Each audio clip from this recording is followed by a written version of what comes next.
তো আইয়ানে মহতারাম, আওয়াজ হচ্ছিল আজকে আমি যেটা আপনাদের সামনে তুলে ধরতে চেয়েছিলাম যে আজান সম্প্রদায়।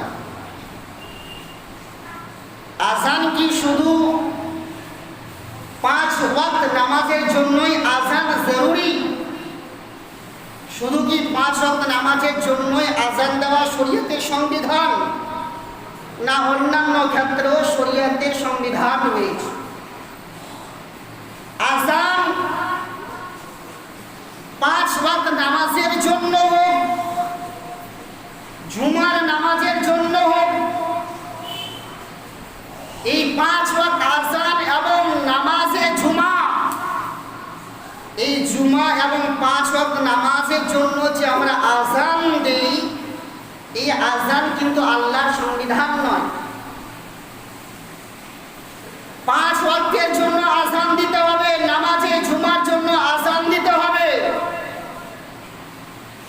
এটা কোরআনের 114 খানা সূরার মধ্যে কোথাও লেখা নেই।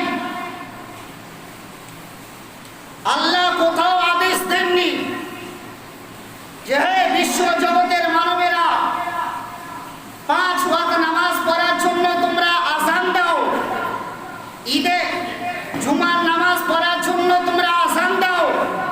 এটা কোরআনের 114 খানা সূরার মধ্যে কোথাও লেখা নেই যে নামাজের জন্য আজান দিতে হবে।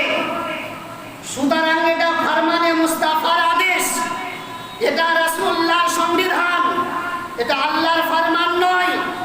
যারা বলে আল্লাহ রসুলের চাওয়াতে কিছুই হয় না, যদি আল্লাহ রসুলের চাওয়াতে কিছুই যদি না হয়, তাহলে শরীয়তের দৃষ্টান্তে ফরমানে মুস্তাফার আদেশ অনুসারে ওই ব্যক্তিদের আজান দিয়ে নামাজ পড়াটা ঠিক হবে না, কারণ এটা তো আল্লাহর ফরমান নয়, এটা রাসূলুল্লাহর ফরমান।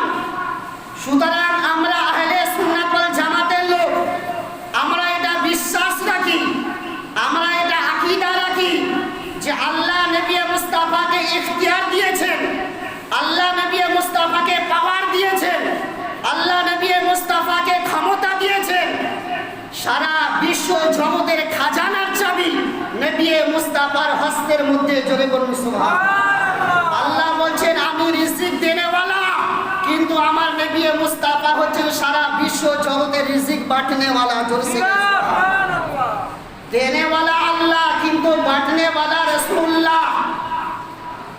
আপনারা রাজনীতিবিদ লোক, আপনারা বুঝতে পারবেন দেনেওয়ালা হচ্ছে মমতা। মমতা কোনো জিনিস হোক, ইন্দ্রাবাসের ঘর হোক, কোনো পায়খানা বাথরুম বইল ঘর হোক, দিচ্ছে কে? মমতা। আর এই সমস্ত জিনিসকে বন্টন করছে কে? যারা মেম্বার প্রধান আছে তারাই, তাই না? তো দিচ্ছে মমতা, বিল পাস করছেন উনি, কিন্তু এই সমস্তকে বন্টন করছে মেম্বার প্রধান দলেরা। তেমনি আল্লাহ দেনেওয়ালা, কিন্তু নবী মুস্তাফা হচ্ছে বাঁটনেওয়ালা। নবী মুস্তাফার ইখতিয়ারের হাতে। নবী মুস্তাফা যদি চায় তাহলে দিতে পারে, নবী মুস্তাফা যদি না চায় তাহলে দিতে পারে না। জোরে বলুন সুবহানাল্লাহ। একজন 100 টাকা দান দিয়েছেন, আল্লাহ তাআলা তিনার দান ভিতরে কবুল আমিন সুবহানাল্লাহ আমিন। তো এটাই হচ্ছে আহলে সুন্নাত ওয়াল জামাতের আকীদা, বিশ্বাস যে নবী মুস্তাফার ইখতিয়ার রয়েছে, নবী মুস্তাফার পাওয়ার রয়েছে, নবী মুস্তাফার ক্ষমতা রয়েছে। জান্নাত তৈরি করনেওয়ালা আল্লাহ, কিন্তু জান্নাতের মালিক হচ্ছে রাসূলুল্লাহ। জোরে বলুন। কারণ কোনো যদি কেউ একটা ঘর বিল্ডিং নির্মাণ করেন, আর ওই ঘরের যদি কোনো ওয়ালের মধ্যে বা গেটে দরওয়াজার যদি মেন দরওয়াজাতে কোনো যদি নাম লেখা থাকে, আব্দুল্লাহ, আব্দুর রহিম, আব্দুল করিম, আব্দুর রাজ্জাক, আব্দুল গফুর, তাহলে পৃথিবীর মানুষ সকলে বুঝতে পারবে এই ঘরটা আব্দুল করিমের, এই ঘরটা আব্দুল গফুরের, এই ঘরটা আব্দুর রাজ্জাকের। সুতরাং যেই ঘরের দরওয়াজাতে যার নাম থাকবে, ওই বাড়ির মালিক হচ্ছে ওই নামওয়ালা। জোরে বলুন সুবহানাল্লাহ। এটাই তো, যেই বাড়ির দরওয়াজাতে যার নাম থাকবে, সাহেবের মালিক, ওই মাকানের বাড়ির মালিক হচ্ছে ওই ব্যক্তি।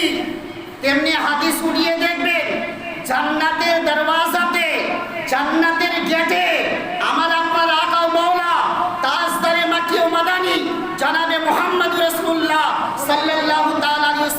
জান্নাতের গেটের মধ্যে নবী মুস্তাফার নাম লেখা রয়েছে। সুতরাং হাদিস মোতাবেক বোঝা যায় যে নবী মুস্তাফার জান্নাতের মালিক। জোরে বলুন সুবহানাল্লাহ। আজিজানে মুহতারাম, আওয়াজ হচ্ছিল আজান সম্প্রদায়। তো আজান এটা আল্লাহর ফরমান নয়, এটা রাসূলুল্লাহর সংবিধান। আজান নবী মুস্তাফা মক্কায় যখন ছিলেন তখন আজানের প্রচলন ছিল না। নবী মুস্তাফা যখন মক্কায় ছিলেন তখন আজানের প্রচলন ছিল না।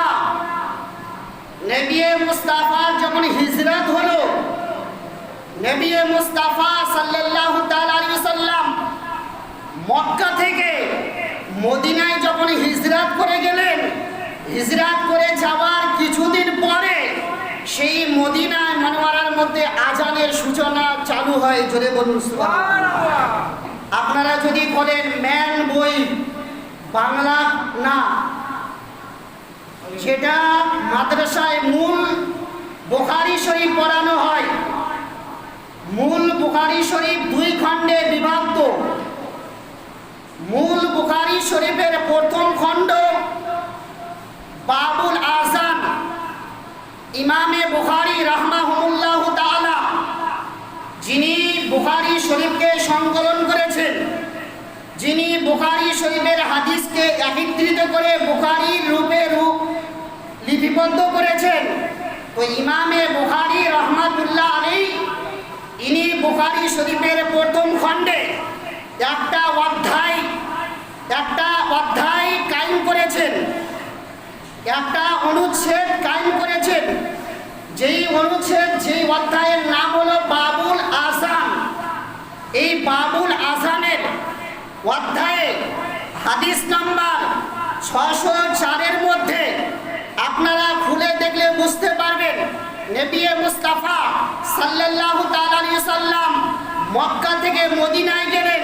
হিজরতের পরে নবী মুস্তাফা মদিনার মধ্যে গেলেন।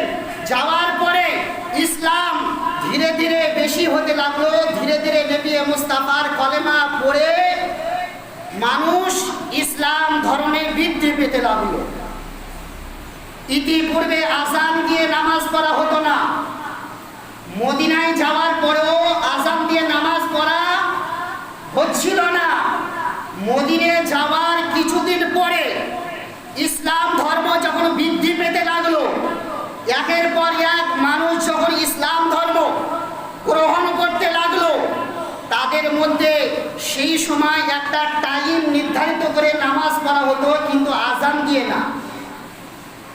একটা টাইম নির্ধারিত করে রেখেছিল যে অমুক টাইমে অমুক ওয়াক্তের নামাজ হবে। যখন এইভাবে নামাজ পড়তে লাগলেন, কিছুদিন অতিবাহিত হলো। কিছুদিন অতিবাহিত হওয়ার পরে যখন ইসলাম ধর্ম বৃদ্ধি পেল, একের পর এক মুসলমানের সংখ্যা বাড়তে লাগলো, তো সাহাবীদের মধ্যে নবী মুস্তাফা সাহাবীদেরকে নিয়ে আলোচনায় বসল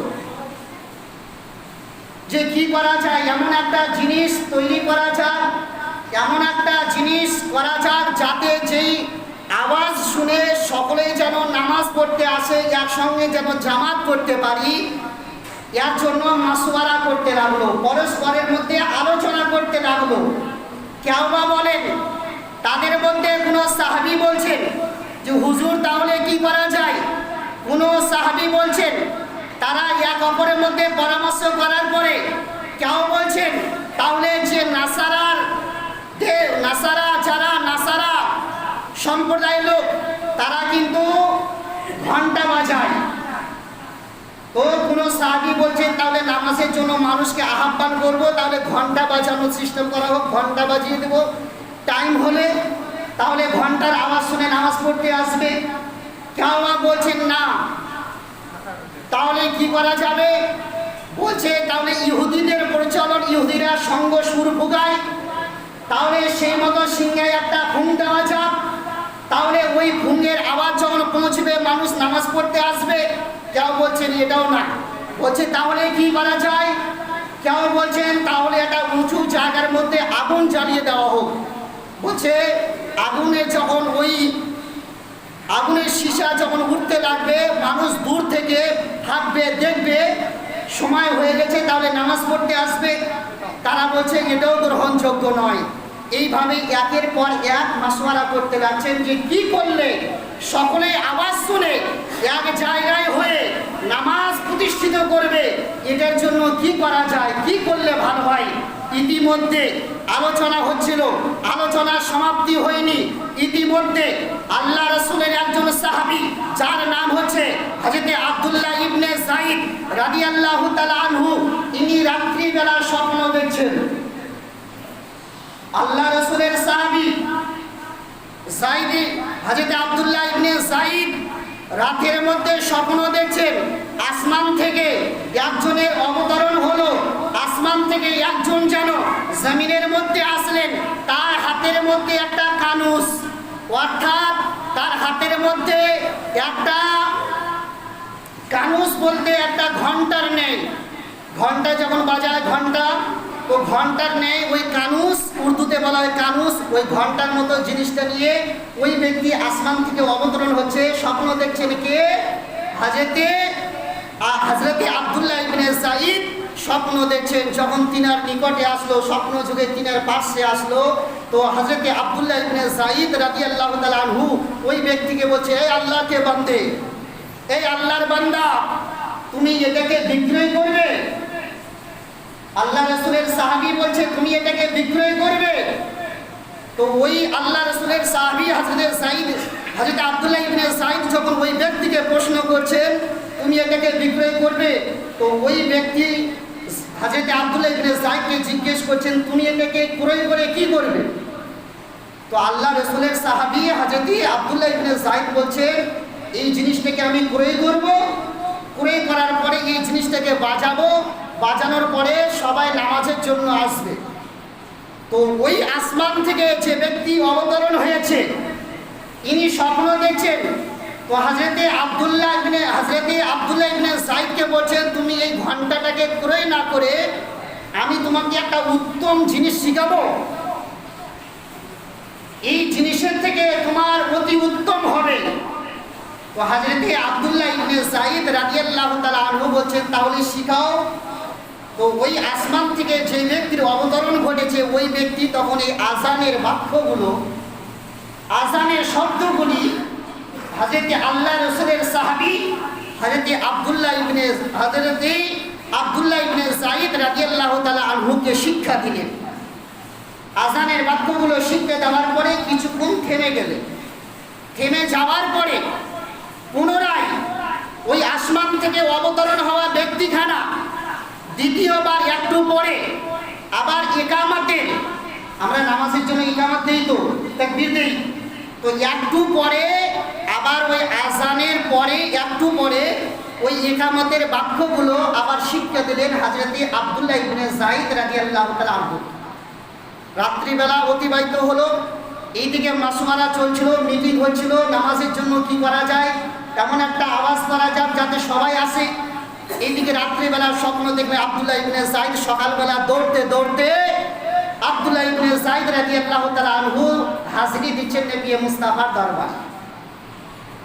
সকালবেলায় আল্লাহ রাসূলের পয়গম্বরের সাহাবী হযরত আব্দুল্লাহ ইবনে যায়েদ রাদিয়াল্লাহু তাআলা আনহু নবী মুস্তাফার দরবারে হাজিরি দিলেন। নবী মুস্তাফার দরবারে হাজিরি দেওয়ার পরে নবী মুস্তাফা সাল্লাল্লাহু তাআলা আলাইহি সাল্লামকে বলছেন ইয়া রাসূলুল্লাহ ইয়া হাবিবাল্লাহ ফিদাকা আবি ওয়া উম্মি, আমার পিতা মাতা আপনার পদতলে কুরবান হয়ে যান। ইয়া রাসূলুল্লাহ ইয়া হাবিবাল্লাহ, রাত্রিবেলা আমি স্বপ্ন দেখেছি। বলে কি স্বপ্ন? বলে আযানের এই সমস্ত বাক্যগুলি আমি স্বপ্ন যুগে আমাকে শিক্ষা দিয়েছে। নবী মুস্তাফা বলেন সাদ্দাকতা, তুনে সচ কাহা। নবী মুস্তাফা বললেন সাহাবীকে সাদ্দাকতা, তুনে সচ কাহা। এই কথা যখন আল্লাহর পয়গম্বর জনাবে মুহাম্মদ রাসূলুল্লাহ নিজের সাহাবীকে বললেন তুমি সত্য স্বপ্ন দেখেছো, যাও তুমি হাবশী দেশের বেলালকে তুমি আজানের বাক্যগুলো শিখিয়ে দাও আর তাকে বলো তুমি আজান দিতে। সুতরাং হযরত আব্দুল্লাহ ইবনে যায়েদ বলেন আমি হাবশী দেশের বেলালের নিকটে গেলাম, হাবশী দেশের বেলালকে আমি আজানের বাক্যগুলো আমি শিক্ষা দিলাম। আর হযরতে বিলাল দুই হাতের শাহাদাত আঙ্গুলি কানের মধ্যে দিয়ে উঁচু জায়গায় উঠে আজানের বাক্য বলে দিয়ে আজান দিতে লাগলো। জোরে বলুন সুবহানাল্লাহ।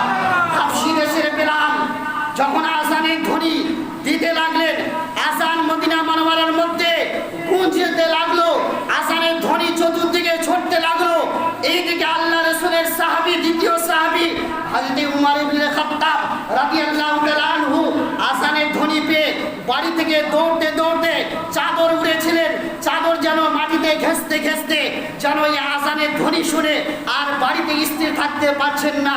হযরত উমর ইবনে খাত্তাব রাদিয়াল্লাহু তাআলা আনহু দৌড়তে দৌড়তে নবী মুস্তাফার দরবারে আসলেন। নবী মুস্তাফার দরবারে আসার পরে হাজিরি দিয়ে বললেন, আসসালাতু ওয়াসসালামু আলাইকা ইয়া রাসূলুল্লাহ। সালাম জানিয়ে হযরত উমর ইবনে খাত্তাব রাদিয়াল্লাহু তাআলা আনহু বলছেন, ইয়া রাসূলুল্লাহ, ইয়া হাবিবাল্লাহ, আমিও রাত্রিবেলায় এই স্বপ্নটা দেখেছি। যখনই হযরত উমর ইবনে খাত্তাব রাদিয়াল্লাহু তাআলা আনহু এই কথাখানা বললেন, তো নবী মুস্তাফা বললেন, ফাল্লাহুল হামদ, নিশ্চয়ই তুমি সত্যই স্বপ্ন দেখেছো। জোরে বলুন সুবহানাল্লাহ।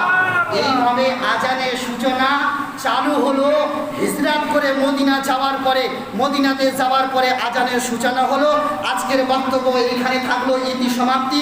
আগামীতে হবে যে আজানের কি ফজিলত রয়েছে, আজানের কি মর্যাদা রয়েছে, আজান কোনো বস্তিতে দিলে তার কি রুতবা রয়েছে, আজান কোনো ব্যক্তির কানের মধ্যে দিলে কি তার শখসিয়ত রয়েছে, কোনো জায়গায় কেউ পদ হারিয়ে গেলে আজান দেওয়া জায়েজ রয়েছে কিনা, ইনশাআল্লাহ দলিল ভিত্তিক রেফারেন্স সহকারে আপনাদের সামনে আলোচনা হবে। ওয়া আখিরি দাওয়ানা আলহামদুলিল্লাহি রাব্বিল আলামিন।